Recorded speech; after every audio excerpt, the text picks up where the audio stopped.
सबको जय मसीह की। भाई भगत सिंह की सेवकाई तथा उनके द्वारा लिखित ईश्वरीय भेदों का प्रकाश, अगस्त 4। आज का वचन, मुझे परखो। मलाकी अध्याय 3 पद 10।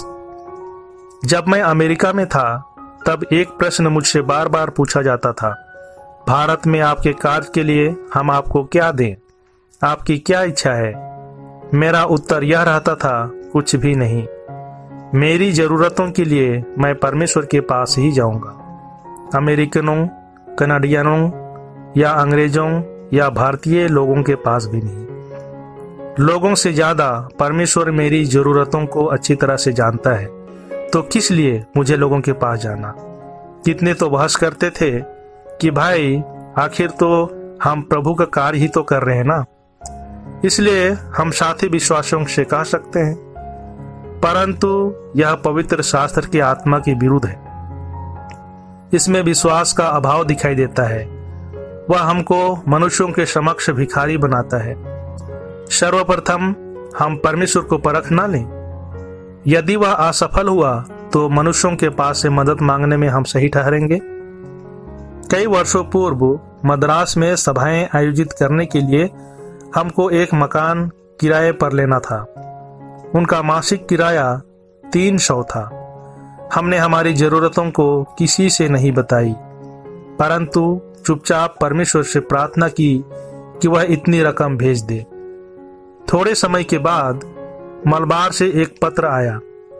उसमें इस प्रकार लिखा हुआ था, भाई मैं 285 रुपये का मनी ऑर्डर आपको भेज रहा हूं।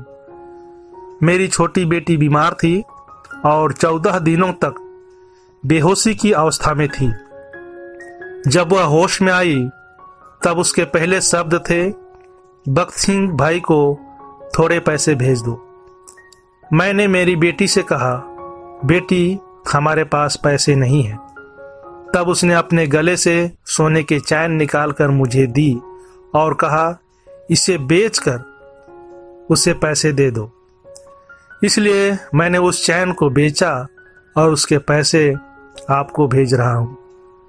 इस रीति से पहला किराया की रकम हमको समय पर मिल गई। इस रीति से पिछले कई वर्षों से हम परमेश्वर की विश्वास योग्यता सिद्ध करते आए हैं।